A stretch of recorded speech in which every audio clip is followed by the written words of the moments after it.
आपण आता बघतोय चॅप्टर नंबर 9 आणि त्यामध्ये चॅप्टर नंबर 9चं नाव आहे ते म्हणजे करंट इलेक्ट्रिसिटी. आता करंट इलेक्ट्रिसिटीमधलं आपण बघतोय क्रिचॉफ्स करंट लॉ, KCL ज्याला आपण म्हणतो, क्रिचॉफ्स करंट लॉ. पण ते बघण्याच्या आधी चॅप्टरच्या सुरुवातीला त्यांनी काही क्वेश्चन्स दिलेले आहेत. त्यामध्ये दिले डू यू रिकॉल. आता जे आपल्याला आधी झालेलं आहे ते आता आठवतंय का आपल्याला बघू. तर क्वेश्चन काय आहे, तर there are 3 types of conductors, good conductors, semiconductors and bad conductors. तर 3 टाइप्स ऑफ कंडक्टर्स आहे ते, good conductor, bad conductor, semiconductor. तर क्वेश्चन काय आहे, तर does a semiconductor diode and a resistor have same properties. Semiconductor डायोडच्या आणि रेजिस्टरच्या प्रॉपर्टीज सेम असतात का, तर या सेम नसतात. आणि आतमध्ये काय काय डिफरन्स आहे, तर हा डिफरन्स आहे की रेजिस्टर हे बेसिकली काय करतं, तर it opposes flow of electric current. त्याचं प्रायमरी फंक्शन आहे की टू मिनिमाइज करंट. त्यामुळं resistor opposes the flow of current and it's primary function is to minimize current. रेजिस्टरचा असण्याचं एक्झिस्टन्सचं रिझनच आहे to oppose the flow of current. Semiconductor diode मात्र allows current to flow primarily in one direction. तर हे दोन कम्प्लिटली वेगळे ऑब्जेक्टिव्ज असलेले, दोन कम्प्लिटली वेगळे फंक्शन्स असलेले हे दोन डिव्हायसेस आहेत. रेजिस्टर आहे तो काय करतो, तर opposes flow of electric current. Semiconductor diode हा प्रायमरीली एकाच डायरेक्शनमध्ये करंटचा फ्लो होऊ देतो. तर हा यांचा बेसिक डिफरन्स आहे. त्यानंतर सेकंड पॉईंट काय आहे, तर रेजिस्टर हे कशापासून बनलेले असतात, तर ते जनरली मेटल किंवा मेटलच्या ऑक्साईडपासूनच बनलेले असतात. सेमीकंडक्टर डायोड मात्र हे सेमीकंडक्टर्सपासूनच बनलेले असतात. एक्झाम्पल काय याचं, तर कार्बन किंवा जर्मेनियम असे काही सेमीकंडक्टर्स आहेत. तर सेमीकंडक्टर नावातच आहे, सेमीकंडक्टर नाव दिले त्याला, ते कशापासून बनलेले असतील, तर ते सेमीकंडक्टरपासूनच बनलेले असतील. तर हा त्यांच्यामधला बेसिक डिफरन्स आहे की सेमीकंडक्टर डायोड आणि resistor have same properties, no. आणि त्यानंतर दुसरा क्वेश्चन काय आहे की can you explain why 2 or more resistors connected in series and in parallel have different effective resistance. तर डिफरंट इफेक्टिव्ह रेजिस्टन्स का असतो, तर जेव्हा आपण जर समजा आपण रेजिस्टन्स हे दोन सिरीजमध्ये जर कनेक्ट केलेले असतील, हे तर हे झाले, हे सिरीज झाले. तर सिरीजमध्ये जर कनेक्ट केलेले असतील तर त्याचा जो इफेक्टिव्ह रेजिस्टन्स आहे किंवा रिझल्टंट रेजिस्टन्स हा काय असतो, तर त्या रेजिस्टर्सची ॲडिशन असतो. म्हणजे याचा 3 हे जर समजा रेजिस्टन्स सिरीजमध्ये कनेक्ट केलेले आहे तर त्यांचा इफेक्टिव्ह रेजिस्टन्स किती असेल, तर तो असेल R1 + R2 + R3 असतो. तर हे झालं सिरीजमध्ये. आणि जर आपण समजा पॅरलेलमध्ये आपण हे जर ॲड केले, तर समजा हे पॅरलेलमध्ये आपण 3 रेजिस्टन्स ॲड केलेले पॅरलेलमध्ये अरेंज केलेले आहेत, तर यांचा रेजिस्टन्स काय होतो, तर यांचा जर इफेक्टिव्ह रेजिस्टन्स काढायचा असेल किंवा रिझल्टंट रेजिस्टन्स काढायचा असेल तर आपल्याला काय करावं लागतं, तर आपल्याला पहिली स्टेप काय करायची, ते म्हणजे ईच रेजिस्टन्स आपण त्यांचा काय घ्यायचा आहे, रेसिप्रोकल घ्यायचा आहे. तर प्रत्येक रेजिस्टन्सचा इंडिव्हिज्युअल रेसिप्रोकल घ्यायचा आहे. त्यानंतर त्या रेसिप्रोकल्सची ॲडिशन करायची आहे, ॲडिशन ऑफ रेसिप्रोकल्स. आणि त्यानंतर तिसरं काय आहे, तर त्या ॲडिशनचा पुन्हा रेसिप्रोकल घ्यायचा आहे. म्हणजे जर समजा आता हे R1, हे R2 आणि हे R3 असे जर असतील तर आपल्याला जर समजा पॅरल कनेक्शनमध्ये रिझल्टंट काढायचा असेल तर आपण काय करणार, यांच्या इंडिव्हिज्युअल रेजिस्टन्सचा रेसिप्रोकल घेणार. सो हे काय होईल, 1/R1 + 1/R2 + 1/R3 झालं. हे काय केलं आपण, इंडिव्हिज्युअल रेजिस्टन्सचा रेसिप्रोकल घेतला आणि ॲड केलं. तर हे झालं आपलं ॲडिशन झाली. आणि आपला हा काय असतो, तर 1/R, समजा आपण पॅरलेलसाठी P देऊया, तर हा 1/RP होतो. तर हा याचा पुन्हा रेसिप्रोकल घेतला म्हणजे RP = आपल्याला याचा इन्व्हर्ट करावा लागेल. तर हे आपण पॅरलेलमध्ये काढताना असं काढतो. पॅरलेलमध्ये काय असतात, 3 स्टेप्स असतात. पहिलं काय असतं, प्रत्येक इंडिव्हिज्युअल रेजिस्टन्सचा रेसिप्रोकल घ्यायचा, म्हणजे 1/R1, 1/R2, 1/R3 वगैरे असं घ्यायचं. त्यानंतर त्यांची ॲडिशन करायची. सो काय होईल, ते 1/R1 + 1/R2 + 1/R3 असं होईल.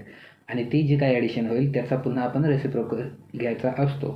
तर हे झालं आपण पॅरलेलमध्ये आपण इफेक्टिव्ह रेजिस्टन्स असा काढतो. आणि हा असा 2 वेगळा निघतो. सिरीजमध्ये सरळ त्यांची ॲडिशन होते, पॅरलेलमध्ये मात्र आपल्याला जरा थोडंसं कॅल्क्युलेशन करावं लागतं. प्रत्येक इंडिव्हिज्युअल रेजिस्टन्सचा रेसिप्रोकल घ्यायचा आहे, त्या रेसिप्रोकलची ॲडिशन करायची आहे आणि त्या ॲडिशनचा पुन्हा एकदा रेसिप्रोकल लिहायचा आहे. तर हे 2 कंडिशन्स आहेत सिरीजमध्ये आणि पॅरललमध्ये जेव्हा रेझिस्टन्स काढतो आपण तेव्हा.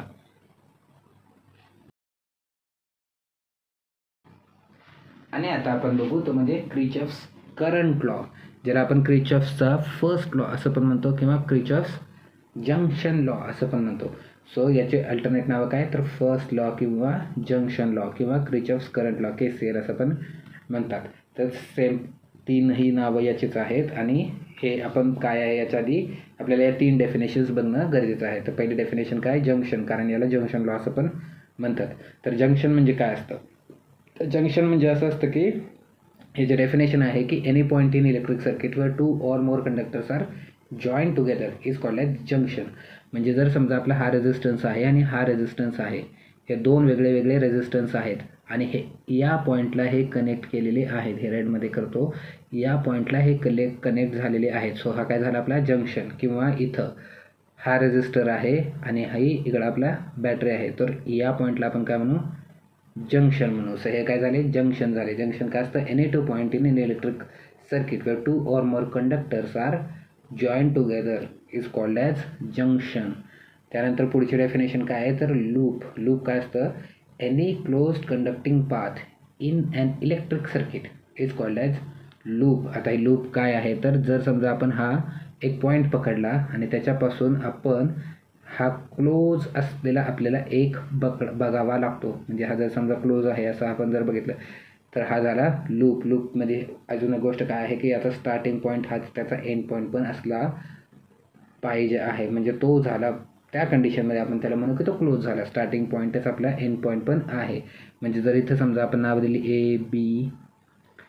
ABCDEF असं जर आपण गेलं आणि आपण A पॉईंटपासून गेलं तर A पासून आपण B पर्यंत आलो, B पासून समजा आपण E पर्यंत आलो, F आलो आणि पुन्हा जर आपण A पर्यंत गेलो तर हा एक काय झाला लूप. सो या कंडिशनमध्ये इथला लूप काय होईल, AB, पुन्हा आपण खाली आलो ईकडं, सो हे E होईल, त्यानंतर F होईल आणि त्यानंतर Aला आपण रिटर्न केलो तर हा एक लूप होईल. किंवा समजा इकडं लूप बघितला तर हा काय होईल, BC, इथं आलं DEB, सो हा काय लूप होईल, BCDEB हा लूप होईल. लूपसाठी काय कंडिशन आहे, क्लोज असला पाहिजे, स्टार्ट पॉईंटच एंड पॉईंट असला पाहिजे, त्याच कंडिशनमध्ये आपण त्याला क्लोज म्हणतो. सो ही झाली याची डेफिनेशन, लूपची डेफिनेशन.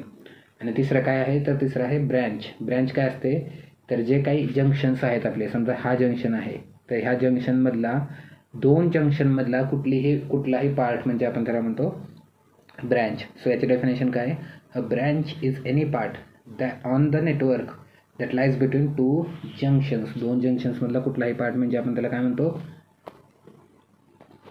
ब्रँच म्हणतो. तर हे झाले आपले 3 डेफिनेशन्स, जंक्शन, लूप आणि ब्रँच. आणि आता आपण बघू KCL. तर हा आहे क्रिचॉफ्स करंट लॉ आणि हा खूप इझी आहे. इझी काय आहे, तर याचं एक स्टेटमेंट आपण बघू आणि नंतर त्याचं मिनिंग बघू. स्टेटमेंट काय आहे, स्टेटमेंट आहे the algebraic sum of the currents at junction is 0 in electric network. आता जेव्हा केव्हा ही अशा गोष्टी आपल्याला येतील तर आपण त्यांना जरा थोडंसं 2 लेअरमध्ये बघायचं. पहिलं हे बघायचं की आपल्याला समजण्यासाठी त्यातलं जास्तीत जास्त इझी बनवायचं असतं.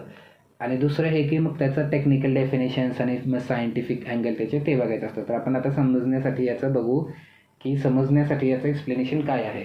तर समजण्यासाठी याचं बेसिक सिम्पल एक्सप्लेनेशन आहे ते म्हणजे एक गोष्ट लक्षात ठेवायची, म्हणजे incoming current equal to outgoing current. Incoming equal to outgoing current हे सिम्पली आपण लक्षात ठेवू शकतो. हे आहे याचं simple explanation. Incoming current equal to outgoing current, incoming is equal to outgoing, हे आपण लक्षात ठेवू. आता हे इनकमिंग इक्वल टू आउटगोईंग काय करायचं आहे, तर समजा आपण हा आता इथे एक डायग्राम आहे, हे बुकमधलीच आहे. समजा हा पॉईंट आपण P ॲझ्युम केला, तर या P पॉईंटसाठी incoming current equal to outgoing current असं होतं. समजा आपण या ठिकाणी आपण स्वतः आहोत असं जर ॲझ्युम केलं तर आपण बघू आता की इनकमिंग करंट कोण आहे. तर आपल्याकडे हा I4 आहे, इनकमिंगला मी ग्रीनमध्ये दाखवतो. सो हा I4 आपला इनकमिंग आहे.